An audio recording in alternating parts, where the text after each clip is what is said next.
청취자 여러분, 오늘 아침 출근길에 주요 소합 지나가시면서 기름값 전광판 혹시 확인하셨나요? 아마 다들 깜짝 놀라셨을 겁니다. 숫자가 정말 하루가 다르게 뛰고 있잖아요. 맞아요. 저도 오늘 아침에 보고 눈을 의심했거든요. 이게 대체 무슨 일인가 싶으실 텐데, 그래서 오늘 저희 심층 분석에서는 여러분의 지갑, 그리고 세계 경제를 완전히 뒤흔들고 있는 그 거대한 폭풍의 눈을 다뤄보려고 합니다. 네, 바로 2026년 2월을 기점으로 시작된 호르무즈 해협 전면 봉쇄 위기죠. 이른바 미군과 이스라엘 연합의 에픽 퓨리 작전 이후 벌어진 사태입니다. 네네. 뉴스에서는 연일 이란이 어쩌고 이스라엘이 공습을 했네만에 이런 표면적인 충돌 이야기만 계속 반복하잖아요. 사실 그런 뉴스들만 보면 그냥 또 중동 화약고가 터졌나 보다, 늘 있던 일 아닌가 하고 넘어가기 쉽거든요. 그렇죠. 하지만 오늘 저희의 미션은 그렇게 단순하지 않습니다. 시사 전문 비평가로서 이 사태를 완전히 해부해 볼 생각인데요.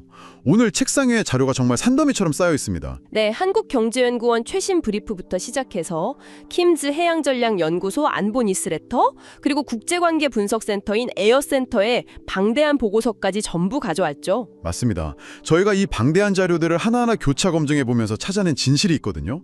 겉으로는 중동 국가들의 싸움 같지만 사실 그 뒤에서 이 거대한 지정학적 체스판을 쥐고 흔드는 보이지 않는 손, 특히 세계의 경찰을 자처하던 미국의 진짜 속내가 무엇인지 끝까지 파헤쳐 보겠습니다. 정말 흥미로운 지점들이 많습니다. 우리가 아는 상식이 완전히 뒤피는 부분들이거든요. 자, 그럼 이 부분을 한번 파헤쳐 보죠. 일단 지금 시장에 들이닥친 이 공포의 실체부터 좀 체감을 해봐야 할 것 같아요. 자료를 보면 수치들이 정말 어마어마하단 말이죠. 네, 작전 개시 직후에 두바이 유가 배럴당 무려 157달러를 돌파했습니다. 와, 157달러요? 평소 거의 2배 수준 아닌가요? 그렇죠. 거기다 원달러 환율은 심리적 마지노선이던 1,500원 선을 붕괴시켰고요. 코스피는 하루 만에 7.24%나 폭락했습니다. 7.24%면 진짜 시장이 패닉에 빠졌다는 건데 저는 여기서 진짜 근본적인 의문이 하나 생겨요. 어떤 의문이시죠? 아니, 바닷길 하나가 막힌 거잖아요? 어떻게 저 멀리 있는 바닷길 하나 막혔다고 하루아침에 서울 주식시장이 무너지고 수원에 있는 공장들이 멈춰서는 도미노 현상이 일어나는 건가요? 그게 바로 호르무즈 해협이라는 지리적 요충지가 가진 무서운 점입니다. 여기서 우리가 주목해야 할 매력적인 부분이 있는데요. 이 해협의 가장 좁은 구간 폭이 얼마나 될 것 같으세요? 글쎄요. 지도로 보면 아라비아 반도 끝에 되게 얇은 선처럼 보이긴 하던데 한 몇백 킬로미터 되나요? 아니요. 폭이 고작 33에서 39km에 불과합니다. 잠깐만요. 39km요? 와, 그러면 서울에서 수원까지 직선 거리 정도밖에 안 되는 거잖아요. 딱 그 정도죠. 바다치고는 그야말로 비좁은 골목길입니다. 그런데 이 좁은 목덜미 같은 곳으로 전 세계 원유 공급량의 약 20%가 지나갑니다. 세상에, 글로벌 원유의 5분의 1이 그 좁은 골목길 하나만 통과한다고요? 천연가스인 LNG 물동량도 20% 이상이 매일 쏟아져 나오고요. 특히 아시아 국가들에게는 생명선이나 다름없습니다. 한국이나 중국, 일본이 수입하는 중동 원유의 70%가 바로 이 해협을 지나가거든요. 70%나요? 이건 거의 우리 동네 대단지 아파트 정문을 누군가 거대한 자물쇠로 꽉 잠가버린 거랑 똑같은 상황이네요. 사실 아파트 정문 비유는 너무 안일할 수도 있습니다. 이건 글로벌 경제라는 거대한 신체에서 가장 굵은 대동맥을 누군가 소나기에 쥐고 있는 형국이거든요. 심장을 직접 타격할 필요도 없이 대동맥만 살짝 쥐어짜도 한국이나 중국 같은 산업국가들은 산소 부족으로 패닉에 따지는 거죠. 대동맥을 쥐어짠다? 확 와닿는 비유네요. 그런데 진짜 이상하고 미스터리한 점은 여기서부터 시작됩니다. 글로벌 대동맥이 막히고 전 세계가 패닉에 빠졌잖아요. 네네. 그럼 과거 1970년대 5.16 쿠데처럼 미국도 막 난리가 나고 주유소에 줄 서고 이래야 정상 아닙니까? 당연히 그래야 할 것 같죠. 네, 그런데 자료를 보면 트럼프 대통령이 사태 초기에 굉장히 여유로웠어요. 심지어 무관심한 태도를 보였단 말이죠. 호르무즈 봉쇄는 아시아와 유럽 문제지 미국과는 무관하다. 알아서들 해라. 이런 식으로 철저히 선을 그었거든요. 맞아요. 그게 핵심입니다. 이게 어떻게 가능한 겁니까? 미국도 자동차의 나라고 기름 없으면 안 돌아가는 거 똑같잖아요. 이 현상을 더 큰 그림과 연결해 보면요. 그 이유를 알기 위해 시계를 2010년대 초반으로 되돌려야 합니다.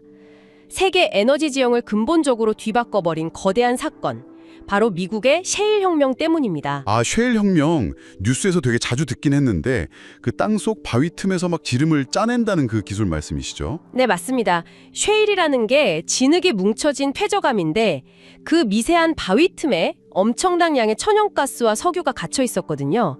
예전에는 기술이 없거나 너무 비싸서 못 캤죠. 그러면 그걸 어떻게 캐내게 된 건가요? 지하 깊은 곳에 물이랑 모래, 화학 물질을 엄청난 압력으로 쏴서 바위를 깨부수고 기름을 뽑아내는 거죠. 와, 바위를 깨부숴서 뽑아낸다. 스케일이 다르네요. 이 혁명 덕분에 미국은 중동 석유의 목을 매던 최대 수입국에서 단숨에 세계 최대의 산유국이자 천연가스 수출국으로 입장이 완전히 뒤바뀌어 버렸습니다. 수입국에서 수출국으로 변했다고요? 그러니까 남의 집 우물만 애타게 바라보던 사람이 자기 집 뒷마당을 팠더니 초대형 우물이 터져 나온 거나 마찬가지네요. 정확한 비유입니다. 여기서 한국경제연구원 자료를 보면 아주 흥미로운 통계가 나오는데요. 2025년 기준으로 미국이 소비하는 석유 중에 중동 원유가 차지하는 비중이 얼마나 될 것 같습니까? 글쎄요. 그래도 한 20%는 되지 않을까요? 고작 7.9%에 불과합니다. 7.9%요? 겨우 7%대라고요?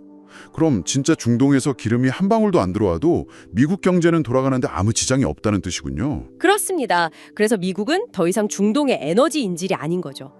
트럼프 대통령이 강 건너 불구경하듯 우리는 아쉬울 게 없다고 말할 수 있었던 것도 바로 자국 내에 넘쳐나는 쉐일이라는 든든한 뒷배가 있었기 때문입니다. 여기서 진짜 흥미로운 점은요. 청취자 여러분, 저희가 자료들을 깊이 파고들다 보니까 기가 막힌 사실이 튀어나오더라고요. 미국이 단순히 타격을 안 받는 수준에서 끝나는 게 아닙니다. 네, 오히려 이득을 보고 있죠. 맞아요. 이란이 호르무즈를 봉쇄하니까 원유 수입길이 막힌 아시아나 유럽 국가들이 막 패닉에 빠져서 기름 구하러 전 세계를 뒤지고 다녔잖아요. 그러자 지난달 미국의 정제 석유 제품 수출량이 무려 24%나 급증했습니다. 엄청난 수치죠. 이거 너무 얄미운 상황 아닌가요? 비유하자면 동네에 불이 났는데 유일하게 자기 집에만 방화벽을 쳐둔 건물주가 불타는 이웃들한테 자기네 소화기를 3배 비싼 가격에 팔아치우고 있는 거잖아요. 아주 뼈아프고도 정확한 지적입니다. 여기서 우리가 꼭 짚고 넘어가야 할 경제학적 개념이 하나 있는데요. 바로 스윙 프로듀서라는 역할입니다. 스윙 프로듀서요. 뭔가 야구 용어 같기도 한데 정확히 어떤 원리죠? 쉽게 말해서 방 안의 온도를 마음대로 조절하는 실내 온도 조절기 같은 역할입니다. 과거에는 사우디아라비아가 이 조절기를 쥐고 있었어요. 기름값이 너무 오르면 생산량을 늘려서 가격을 낮추고 반대면 생산을 줄였죠. 아, 밸브를 열었다 잠궜다 하면서 가격을 맞추는 거군요. 네, 그런데 셰일 혁명 이후에 미국이 이 온도 조절기를 자기 손에 쥐게 된 겁니다. 중동의 위기가 발생해서 유가가 폭등하면 어떻게 될까요? 기름값이 비싸지니까 당연히 미국 입장에서는 셰일 오일을 막 미친 듯이 생산하겠죠. 맞습니다.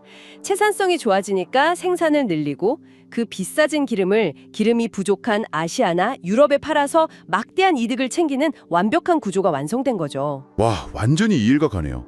근데 전문가님, 저는 여기서 이 전체 서사에 가장 큰 모순점하고 딱 부딪히게 되거든요.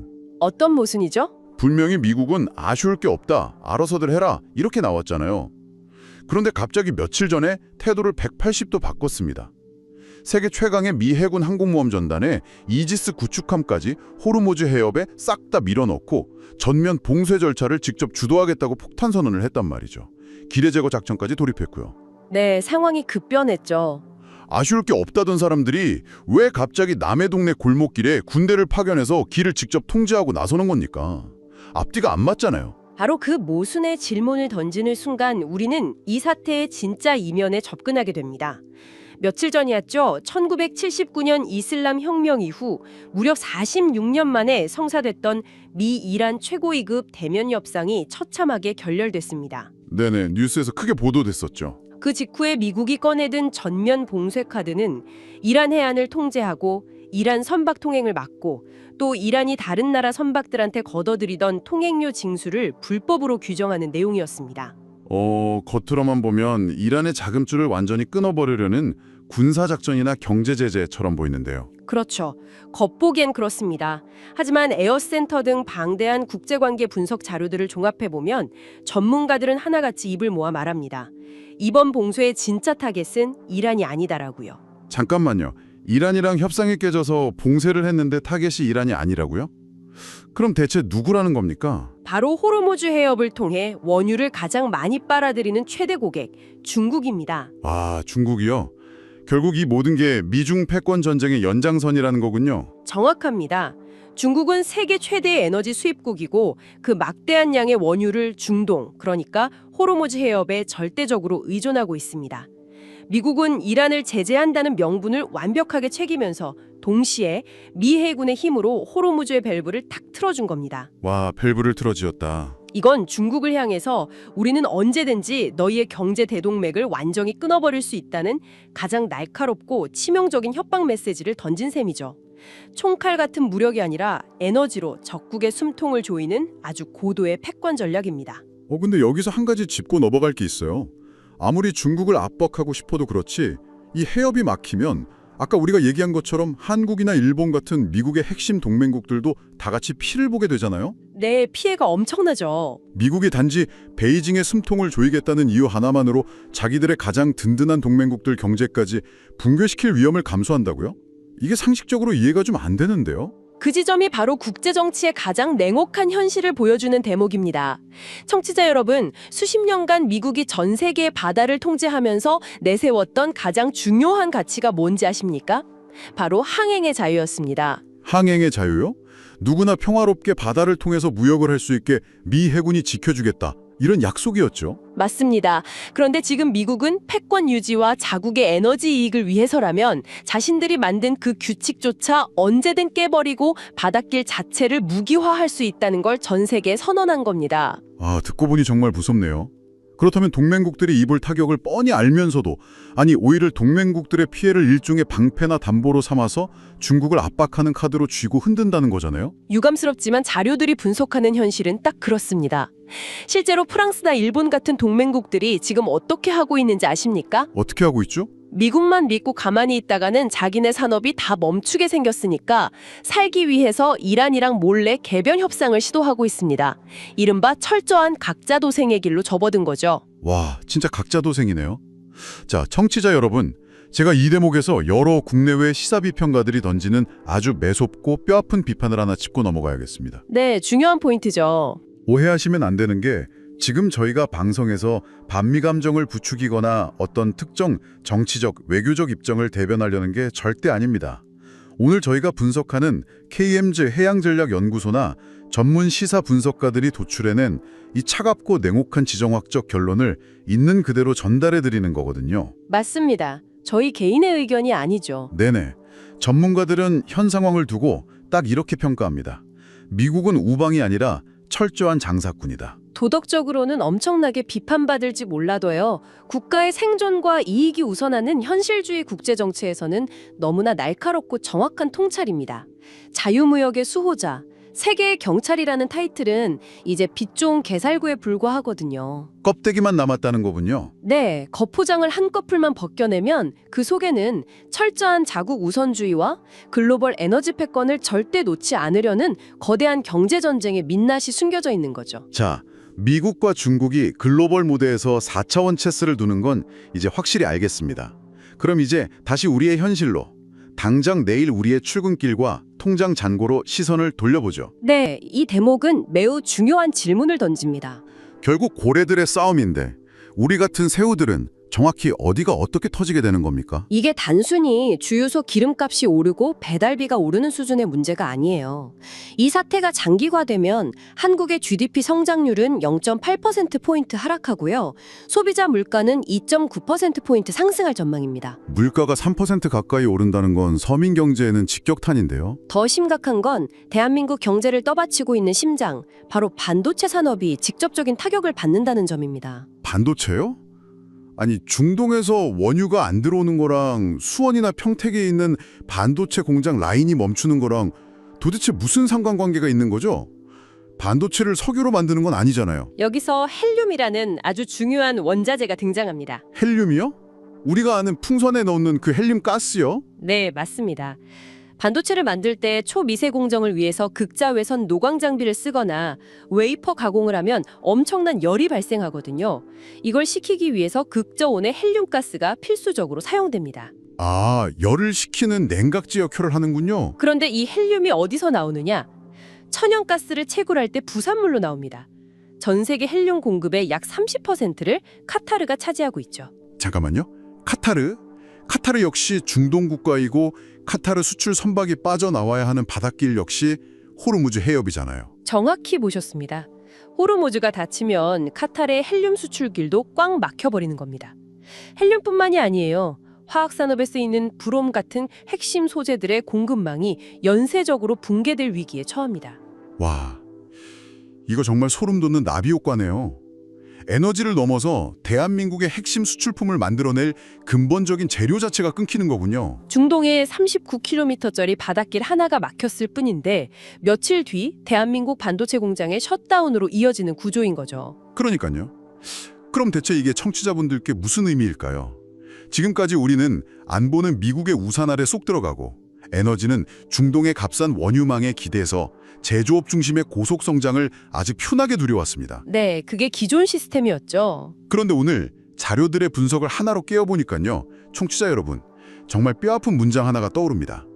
고래 싸움에 새우등 터지는 우리 외교와 에너지 정책의 철저한 무능. 정말 아픈 지적이네요. 이건 역시 저희 진행자들의 주관적인 비난이 절대 아니고요. 자료를 토대로 분석한 결과입니다. 중동 원유 의존도가 무려 75%에 달하는 이런 기형적이고 위태로운 수급 구조를 수십 년째 괜찮겠지 하면서 방치해온 대가를 지금 전 국민이 톡톡히 치르고 있는 거 아닙니까? 부인할 수 없는 현실입니다. 과거 20세기에는 미국의 막강한 해군력이 중동 바닷길을 무상으로 지켜줬어요. 그 안정적인 공급망 위에서 한국, 일본, 중국이 기름을 가져다가 공장을 돌리고 물건을 수출하는 글로벌 가치 사슬이 아주 완벽하게 작동했죠. 톱니바퀴가 딱딱 맞아 돌아갔죠. 하지만 21세기에 접어들면서 방금 말씀드린 미국의 셰일 혁명과 이 극단적인 미중 패권 경쟁이 그 기존의 시스템을 완전히 산산조각 내버렸습니다. 그 시스템이 이제 끝났다는 거군요. 네, 이제는 단순히 동맹이라는 이름 아래 미국의 눈치만 보거나 미국이 알아서 바닷길을 지켜주겠지 하고 안보 우산 아래로 숨을 수 있는 시대가 영원히 끝났다는 걸 뼈저리게 인식해야 합니다. 그럼 대안이 뭡니까? 바닷길이 막혔다고 나라 경제가 통째로 마비되는 걸 그냥 손 놓고 쳐다볼 수만은 없는 노릇이잖아요. 당장 기름값은 뛰고 물가는 오르는데 장기적으로 우리가 어떻게 살아남아야 하는 거죠? 이제는 단순히 경제부처에서 다루는 수급 물량의 문제로 봐서는 안 됩니다. 에너지 안보를 국가의 존망이 걸린 최고 수준의 안보 전략으로 완전히 격상시켜야 해요. 국가 생존의 문제로 봐야 한다는 거군요. 맞습니다. 단기적으로는 호주나 아메리카 대륙 등으로 공급망을 처절할 정도로 다변화해야 하고요. 재생에너지나 원전같이 외부 지정학적 충격에 흔들리지 않는 독립적인 에너지 믹스 전환 속도를 비약적으로 높여야 합니다. 그것만으로는 부족하지 않을까요? 그래서 더 거시적이고 중요한 전략이 필요합니다. 바닷길에만 목을 매는 이 구조 자체를 깨부셔야 해요. 바닷길을 벗어난다. 어떻게 해야 하죠? 유럽이나 중국이 지금 시도하고 있는 것처럼 유라시아 대륙을 관통하는 육상 파이프라인 연계 등 물리적인 공급망의 루트 자체를 완전히 다변화하는 새로운 전략적 상상력이 시급한 시점입니다. 육상 파이프라인. 오늘 저희가 방대한 자료들을 통해서 분석한 내용들을 쭉 종합해 보니까 사태의 본질이 정말 섬뜩할 정도로 선명해지네요. 네, 안개가 걷히는 기분이죠. 청취자 여러분, 이번 위기는 단순히 미군이 이란을 폭격하고 또 중동 국가들끼리 어찌어찌 극적으로 화해해서 호르무즈 해협에 다시 평화가 찾아온다고 끝날 문제가 전혀 아닙니다. 미국은 이미 에너지를 군사적 도구를 넘어서 경쟁국의 숨통을 끊고 국가의 명운을 좌우하는 21세기 경제전쟁의 가장 날카로운 창으로 무기화해서 사용하고 있습니다. 그렇습니다. 미국 주도의 기존 질서가 완전히 해체되고 각자 도생의 룰이 지배하는 이 틈바구니에서 경제 안보와 직결된 독자적인 에너지 안보망 구축, 이 역량과 전략적 유연성이 그 어느 때보다 절실합니다. 살아남느냐 마느냐의 기로에 서 있군요. 이 무자비한 글로벌 에너지 패권 체스판 위에서 우리가 언제든 버려질 수 있는 하나의 폰이 될지 아니면 게임의 룰을 영리하게 이용하는 플레이어가 될 수 있을지는 바로 지금 우리의 인식과 선택에 달려 있습니다. 네, 오늘 심층 분석을 마무리하면서 청취자 여러분이 일상으로 돌아가서 스스로 한 번쯤 탐구해 볼 만한 조금은 도발적인 질문을 하나 던지고 싶습니다. 어떤 질문이죠? 지금 미국은 세계 최강의 해군력이라는 엄청난 카드를 쥐고 호르무즈 해협이라는 전 세계 바닷길을 통제하면서 에너지를 쥐락펴락하고 있잖아요. 네, 무소불위의 권력이죠. 그런데 만약 말입니다. 숨통이 조인 중국이나 아시아 국가들이 그 바다라는 통로 자체를 아예 포기해버린다면 어떨까요? 바다를 포기한다고요? 네, 배로 실어 나르는 걸 포기하고 그 대신에 아시아 대륙과 러시아의 저 광활한 시베리아를 관통하는 거대한 육상 가스관, 그리고 송유관, 실크로드를 완벽하게 구축해낸다면 말이죠. 아, 육로를 개척해 버리는 거군요. 만약 그런 날이 온다면 미국이 그토록 자랑하면서 바다를 호령하던 천문학적 비용의 항공모함 전단과 해협 통제권은 결국 미래의 에너지 전쟁에서는 아무짝에도 쓸모없는 철진한 장난감이 되어버리는 건 아닐까요? 와, 패권의 무게중심이 바다를 버리고 거대한 대륙으로 이동할 수 있다는 지정학의 근본적인 판을 뒤흔드는 아주 섬뜩하고도 매력적인 상상력이네요. 네, 정문을 거대한 자물쇠로 굳게 잠궈버리면 어떻게든 살기 위해서 벽을 뚫고 뒷문을 아예 새로 만들어버리는 게 또 우리 인간의 역사 아니겠습니까? 맞습니다. 길이 막히면 새로운 길을 뚫는 법이죠. 과연 세계의 패권은 어떤 길을 선택하게 될지, 그리고 그 사이에서 우리는 살아남기 위해 어떤 튼튼한 뒷문을 준비해야 할지 여러분도 한 번쯤 깊이 상상해 보시길 바랍니다. 정말 많은 생각을 하게 만드는 질문이네요. 네, 넘쳐나는 정보와 뉴스의 홍수 속에서 가장 중요한 건 그 이면의 작동 원리를 꿰뚫어보는 우리만의 날카로운 시선을 잃지 않는 것입니다. 오늘의 심층 분석은 여기까지입니다. 내일 아침 출근길에도 잊지 마시고요. 주유소 앞 전광판의 숫자를 보실 때 오늘 저희가 나눈 이 거대한 지정학의 톱니바퀴들을 꼭 떠올려 보시길 바랍니다. 네, 여러분의 일상과 직결된 문제니까요. 지금까지 보이지 않는 세계의 진실을 파헤치는 시간이었습니다. 감사합니다. 감사합니다.